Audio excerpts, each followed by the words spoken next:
Emmanuel Macron devrait annoncer ce matin sa candidature à l'élection présidentielle. L'ancien ministre de l'économie choisirait de se prononcer avant la primaire de la droite. Alors espère-t-il l'influencer? Bloque-t-il une candidature de François Hollande? Va-t-il pousser Manuel Valls à la déloyauté? On en débat tout de suite dans Ça fait l'actu.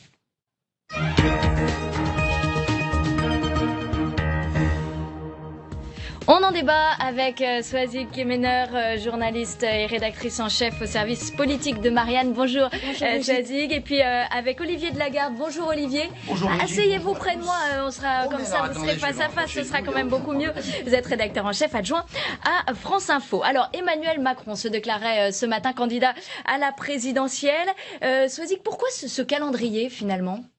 En fait, il est en train de bousculer quelque chose qui est en train de s'installer de façon immuable, c'est-à-dire que la gauche ou la droite faisaient leur primaire, et puis pendant ce temps-là, l'autre camp attendait de voir ce qui se passait, et puis on le voyait bien, d'ailleurs, Jean-Christophe Cambadélis avait prévu un rendez-vous politique à l'issue de la primaire de la droite en disant, voilà, on les a laissés faire leur cuisine, donc maintenant, nous, on s'engage dans le débat. Et en fait, là, ce qui se passe, c'est que Emmanuel Macron est en train de casser ce petit jeu politique, et c'est en ça que cette démarche est intéressante. Alors évidemment, on sait bien pourquoi il le fait, il le fait parce qu'il pense pouvoir ravir des voix à Alain Juppé, il pense pouvoir peser sur la primaire, peut-être, pourquoi pas, permettre un bon score pour Nicolas Sarkozy. En ça, finalement, Macron favorise Nicolas Sarkozy qui devient le candidat du système. Il peut vraiment influencer cette primaire de la droite et du centre, Olivier? Alors oui, mais c'est une question difficile que vous posez, parce que je vais vous expliquer maintenant l'inverse de ce que je vous ai dit il y a 10 jours. C'est un peu vrai. Je n'osais même pas revenir dessus. Il faut dire les choses. Je vous disais, Emmanuel Macron, en termes de timing médiatique, ne peut pas se présenter maintenant. Ce qui est vrai, en fait, c'est que la décision, finalement, elle n'est pas prise depuis très longtemps. Dans l'équipe Macron, on se pose la question. Il y a un vrai problème. Le vrai problème qui se pose pour Macron, c'est de savoir quand se présenter, parce que il y a un peu embouteillage. En ce moment, effectivement, on est dans une séquence primaire de droite qui va nous tenir en haleine encore pendant 2 semaines. Ensuite, on attend, vous n'attendez pas la déclaration de candidature de François Hollande. On va tout de suite enchaîner après la trêve des confiseurs sur la primaire de gauche. C'est compliqué pour Emmanuel Macron de se glisser dans les interstices de cette actualité. Alors finalement, il a pris la décision d'y aller tout de suite. Pour quelle raison? D'abord, effectivement, comme le disait Swazik, peut-être pour intervenir dans la primaire et pour dire finalement, je vais quelque part affaiblir Juppé. Est-ce qu'il va faire le faire monter Nicolas Sarkozy, en réussissant peut-être à faire monter Nicolas Sarkozy, parce que ça serait un avantage de se retrouver face à Nicolas Sarkozy. Et puis, le vraie question qui se pose, c'est que chez Macron, on est en train de se dire que Hollande peut ne pas y aller. Et à ce moment-là, ça change tous les plans, parce que si le plan de départ, c'était Hollande se présente et Emmanuel Macron se présente juste derrière pour lui couper l'herbe sous le pied. Si Hollande n'y va pas, Manuel Valls va y aller. Ça complexifie encore les choses. Donc il fallait mieux y aller avant une déclaration de candidature, soit du chef de l'État, soit du Premier ministre?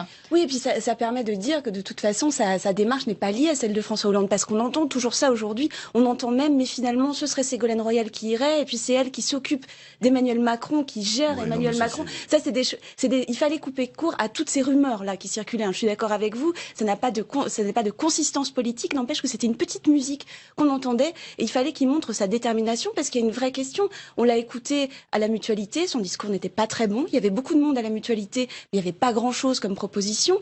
Il a ensuite fait des déplacements en province, il a présenté son diagnostic, alors c'est toujours très médiatique, il y a énormément de journalistes, mais qu'est-ce qui est sorti comme proposition concrète? Alors il en a fait quelques-unes à l'Obs il y a quelques jours. Mais on est encore dans quelque chose de très flou, vous avez lu comme moi cette interview dans l'Obs. Et en même temps, la présidentielle est dans plusieurs mois, non? Il faut jouer aussi avec les mots qui viennent. Pour l'instant, le nouveau, c'est lui, c'est-à-dire que ce qui se présente, c'est son personnage, c'est sa jeunesse, le fait qu'il vienne pas du sérail, même s'il a un parcours qui a été parallèle à la politique. Il a été intronisé par Henri Herman, financier qui vient de décéder d'ailleurs, financier de Michel Rocard. Il n'est pas éloigné de la politique, mais il était sur une petite trajectoire parallèle. Il est apparu aux yeux des Français assez tardivement, puisqu'il était conseiller de François Hollande au début du quinquennat, devenu ministre de l'économie en août 2014. Donc il est neuf, il est nouveau, et c'est ça qu'il présente. Il se présente lui, et pas grand-chose d'autre pour l'instant. Alors, il y a même encore quelque chose de plus neuf, et c'est la grande question qui va se poser autour d'Emmanuel Macron. C'est, est-ce qu'il est possible dans ce pays d'avoir un centre-gauche finalement?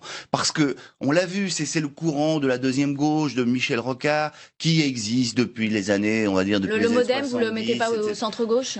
Le MoDem, il est nulle part. Il est dans le triangle des Bermudes. Il est un coup à droite, un coup à gauche. Mais aujourd'hui, on le voit bien, les gens du MoDem, ils se rangent plutôt à droite. Alors il y a eu cette décision de François Bayrou il y a 4 ans de dire je vais voter François Hollande, mais d'ailleurs aujourd'hui il tire ça comme un boulet. Le centre, aujourd'hui, il a toujours été traditionnellement en France plutôt à droite. Et là, il y a une nouvelle proposition pour créer un vrai centre-gauche. Parce que chaque fois qu'un candidat de gauche a été élu, il a été finalement un peu aspiré par sa gauche. Il n'a jamais réussi à faire une vraie politique de centriste. Et on voit d'ailleurs les problèmes qu'a François Hollande aujourd'hui, qui tentait cette politique sociale libérale. Alors il a eu un autre problème, Emmanuel Macron, c'est qu'il a pas de parti, au sens, il n'a pas de troupes, il n'a pas d'équipe. Donc est-ce que ce sera vraiment son échec de ne pas faire réussir le centre-gauche?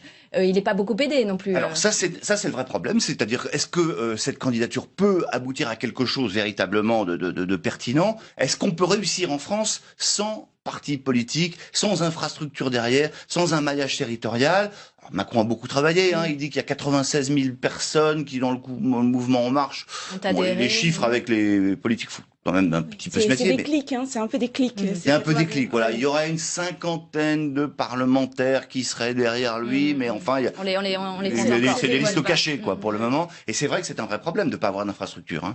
Oui, Emmanuel Macron n'a jamais été élu non plus. Il n'a jamais été Premier ministre. Est-ce qu'on peut tout d'un coup accéder comme ça à la présidence de la République? Mais normalement non, mais on n'est pas dans des temps normaux en fait.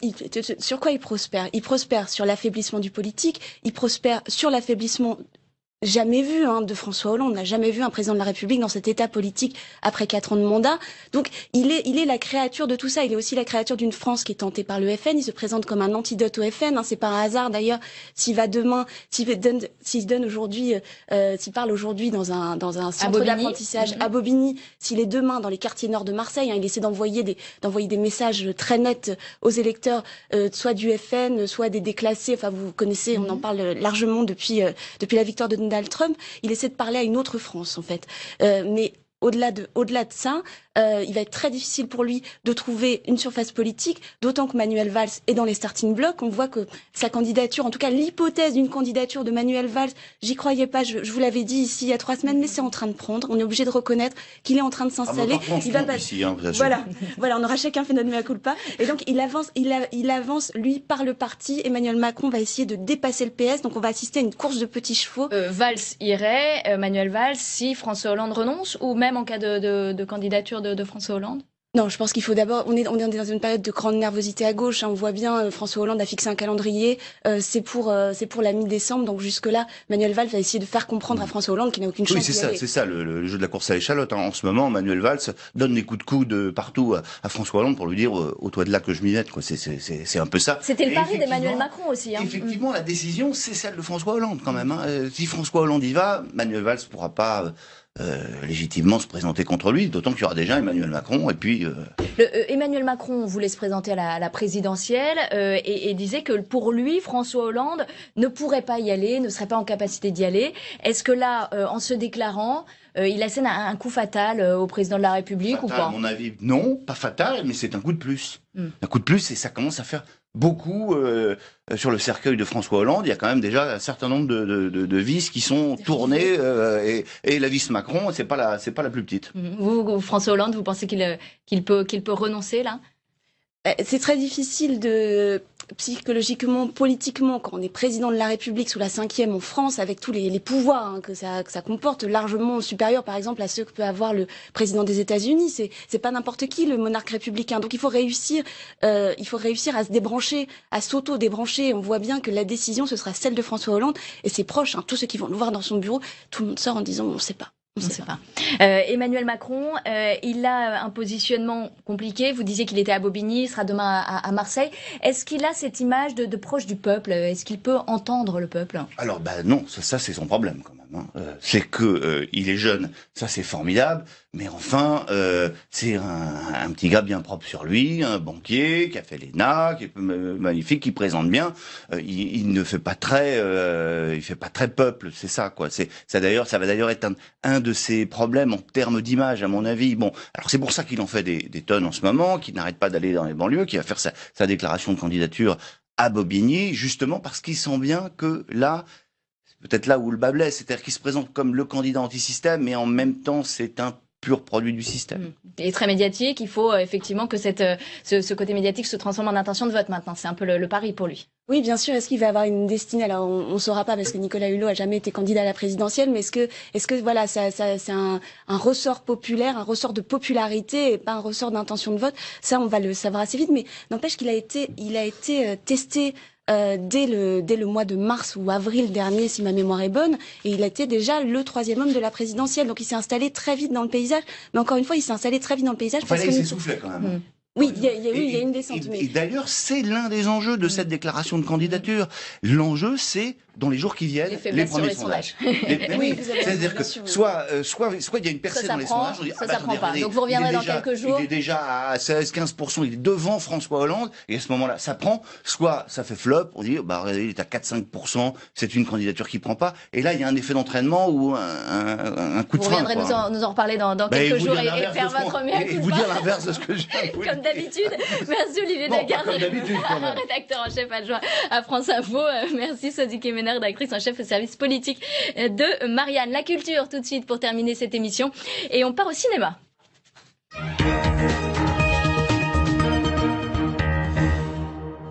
Christophe Combario nous a rejoint sur ce plateau. Bonjour Christophe. Bonjour Brigitte. Bonjour. Alors, vous nous emmenez au cinéma. On commence avec un documentaire intitulé Democracy et qui sort en salle aujourd'hui. Avec l'accent, effectivement, Democracy, puisque c'est un film allemand, hein, il faut le savoir.